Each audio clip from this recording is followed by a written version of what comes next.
Welcome back to Joe Stunner Boxing. Jaron Boots Ennis is the IBF welterweight champion, and he's made it clear that he wants to stay at 147 to unify all the belts, just like Bud Crawford did.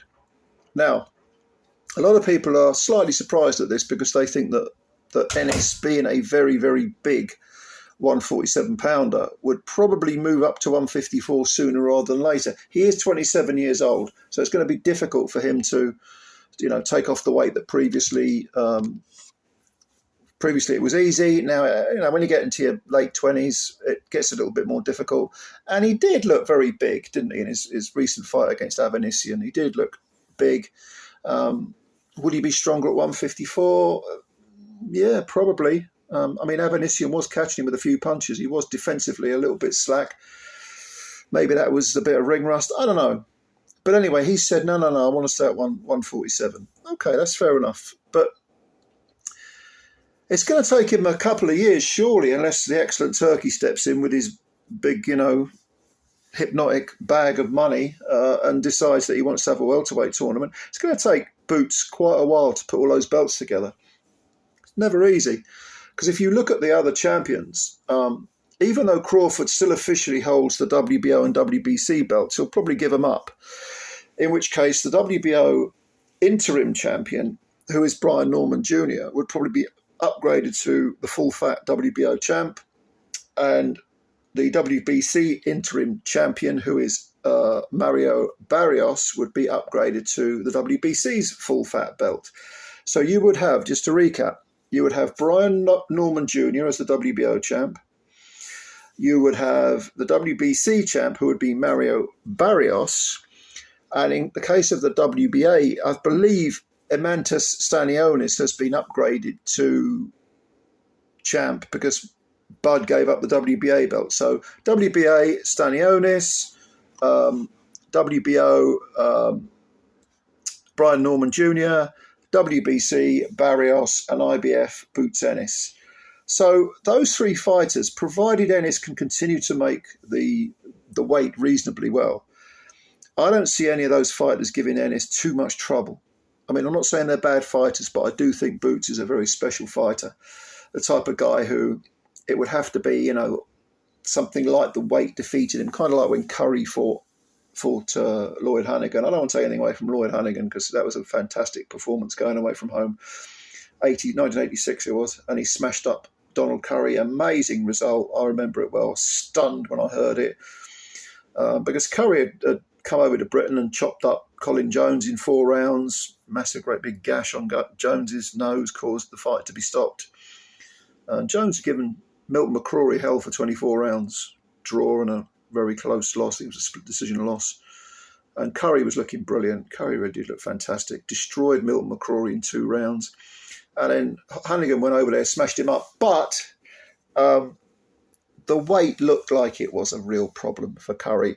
And if Boots has got any sense, if he does outgrow the weight division, what he doesn't want to do is what Curry did and what possibly you could argue perhaps that Josh Taylor did at 140, stayed at the weight for too long, ended up with losses, career sort of petered out a bit.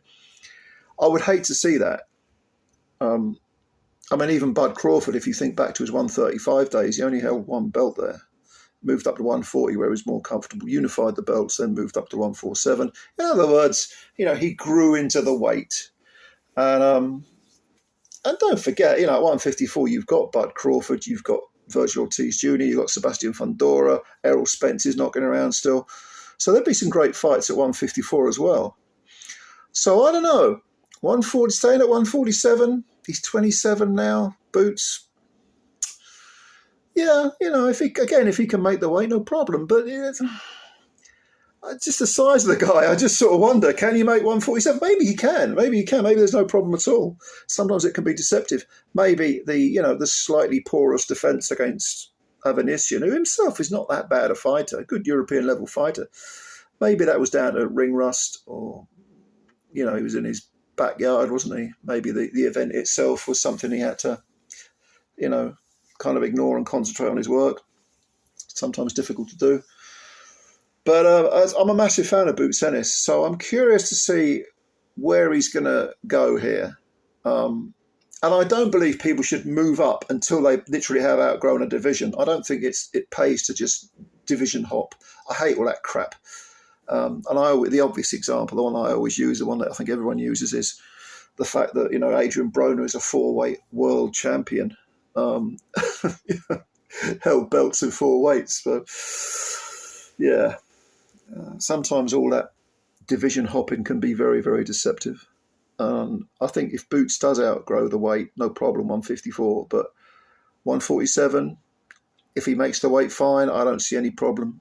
Even looking down the contenders, I don't really see anyone who's going to give him any heat at 147. But 154 looks like a more exciting division, especially with Crawford still there. Crawford is still talking about, you know, taking on Canelo at 168. I've always thought that's just a bullshit gimmick fight.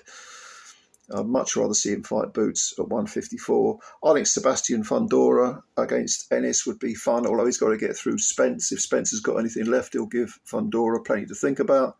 And, of course, Virgil Ortiz, who had a difficult time at the weekend.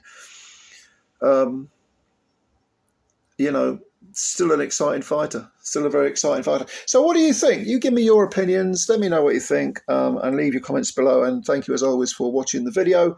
I do appreciate your time, and please leave a comment, certainly, but also subscribe if you're new and hit the like button as well.